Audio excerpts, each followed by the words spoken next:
Assalamualaikum warahmatullahi wabarakatuh. Apa kabar semuanya guys? Ketemu lagi di Ensiklopedia Budaya. Jangan lupa ya untuk like, subscribe, komen, dan share untuk mendukung channel ini. Dan kali ini kita akan ngobrolin tentang ilmuwan-ilmuwan Islam ya. Dan mungkin banyak yang mencibir ya bahwa Islam itu merupakan agama yang umatnya itu bodoh, umatnya terbelakang, umatnya itu tidak maju. Nah, ternyata sebenarnya Islam pernah meraih zaman keemasan itu guys. Nah, ngobrolin tentang zaman keemasan ini memang salah satunya kita nggak akan lengkap ya kalau tidak membicarakan tentang Andalusia. Nah, Andalusia ini merupakan wilayah yang ada di Spanyol ya, dan pernah ini menjadi salah satu pusat kejayaan Islam.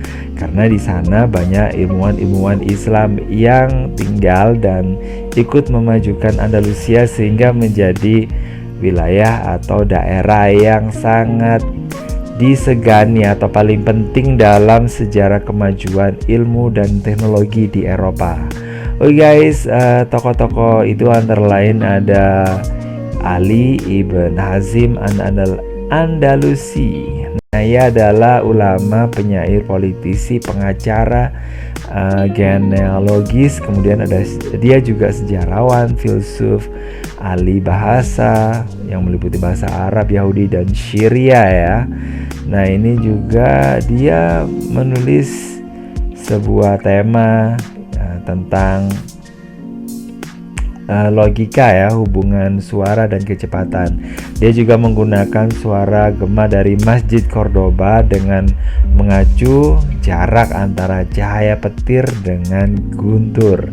Ia belajar juga Al-Quran, Injil, Taurat, dan juga berdebat dengan ulama, pendeta, dan juga para rahib ya. Rahib ini Yahudi. Kemudian dia juga dianggap sebagai bapak studi perbandingan agama. Nah, Hazm ini mengonfirmasi 500 tahun sebelum Galileo mengatakan bahwa bumi itu bulat, dan dibuktikan dengan ayat-ayat Al-Quran ya guys ya. Jadi kalau mengatakan bahwa orang Islam itu yang mengatakan bahwa bumi itu datar, itu salah besar ya. Nah, salah satu karyanya adalah Cincin Merpati yang dianggap sebagai salah satu karya terbaik di dunia tentang pandangan cinta dan yang dicintai dengan cara yang murni. Dan Eropa abad pertengahan ini banyak belajar dari buku ini ya. Oke guys, yang berikutnya adalah Ibn Razin Al-Tujibi. Dia adalah ilmuwan, pengacara, penyair, dan pakar makanan terkenal. Jadi waktu itu udah ada ya pakar makanan sebelum orang Prancis yang dikatakan sebagai pakar makanan dunia ya. Ternyata di Andalusia juga pernah memiliki tokoh seperti itu, dan dia berasal dari Murcia, Andalusia. Nah, bukunya itu tentang pengaturan meja dan jenis terbaik makanan siap saji. Terus kemudian yang ketiga ada Abu Bakar Muhammad Ibn Al-Walid At-Turtusi. Dia dilahirkan di Tortoso. Dia juga adalah salah satu filsuf politik terkenal abad ke-12. Karyanya Kitab Sirajul Muluk atau Lampu-Lampu Raja menjadi salah satu karya paling penting yang pernah ada di abad pertengahan tentang filsafat politik. Oke guys, selanjutnya lagi ada Lubna Al-Qortobiyah. Dia ini adalah intelektual puisi, tata bahasa, dan kaligrafi Arab, dan juga suka terhadap matematika. Jadi siapa bilang ya bahwa Islam itu hanya perang dan perang gitu ya. Tapi juga hal-hal yang berbau seni juga dipelajari guys ya, dan juga dimajukan. Terus ada juga Maslama Al-Majriti dan putrinya. Dia adalah pakar matematika abad ke-10.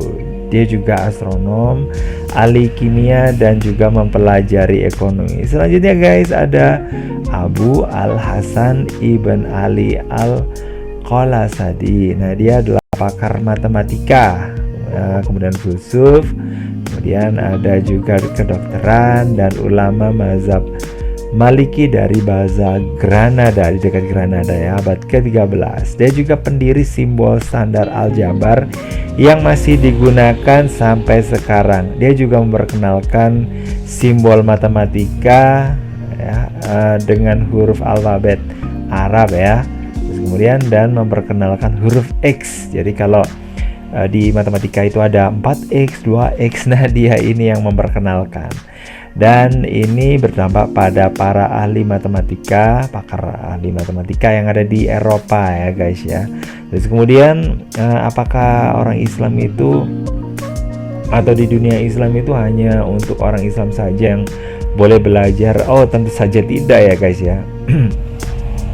Di Andalusia itu merupakan suatu wilayah yang bisa dikatakan itu kosmopolitan, di mana ada berbagai macam bangsa, berbagai macam agama yang tersebar di sana. Dan ya tentu saja tidak hanya orang Islam saja yang ini ya belajar tentang ilmu-ilmu yang ada di sana, dan ilmunya itu nggak sekedar ilmu agama saja ya, tapi juga ada ilmu pengetahuan dan teknologi yang juga diajarkan, dan ini juga dipelajari atau mungkin diambil oleh para mahasiswa Kristen yang ada di Eropa, dan mereka itu ya ada sih diperbolehkan untuk belajar di sana. Salah satu tokohnya adalah Gerbert Dorilac ya. Oke guys, Gerbert ini akhirnya menjadi Paus Sylvester yang kedua, yang menjadi paus pada tahun 999 sampai 1003. Dia juga belajar karena kemahirannya di bidang matematika, dia akhirnya memperkenalkan ya guys ya ke Eropa angka Arab. Sebenarnya angka Arab ini diambil dari angka-angka India atau nomor-nomor India, dari India maksudnya ya, yang di Eropa dikenal sebagai angka Arab. Nah, angka ini kemudian diperkenalkan tapi ditentang sama orang-orang Kristen di Eropa guys. Dan Gerbert ini atau Paus Sylvester yang kedua ini memang nggak berhasil ya, ini dia orangnya. Nah, dia nggak berhasil. Kenapa nggak berhasil? Nah, karena dia hanya mengajarkan angka 1 sampai 9 tanpa angka 0, sehingga ya tidak begitu sukses gitu guys ya. Tapi meskipun begitu, pandangannya tentang ilmu pengetahuan akhirnya dan juga termasuk matematika akhirnya mempengaruhi ya, dan banyak hal yang bisa dipelajari dari orang barat tentang Islam. Bahkan Len Paul ini mengatakan bahwa Cordoba ini abad pertengahan adalah keajaiban dunia. Oke guys, makasih banget ya udah gabungan. Jangan lupa untuk like, subscribe, komen, dan share untuk mendukung channel ini. Ya, saya akhiri, wassalamualaikum warahmatullahi wabarakatuh. Bye bye.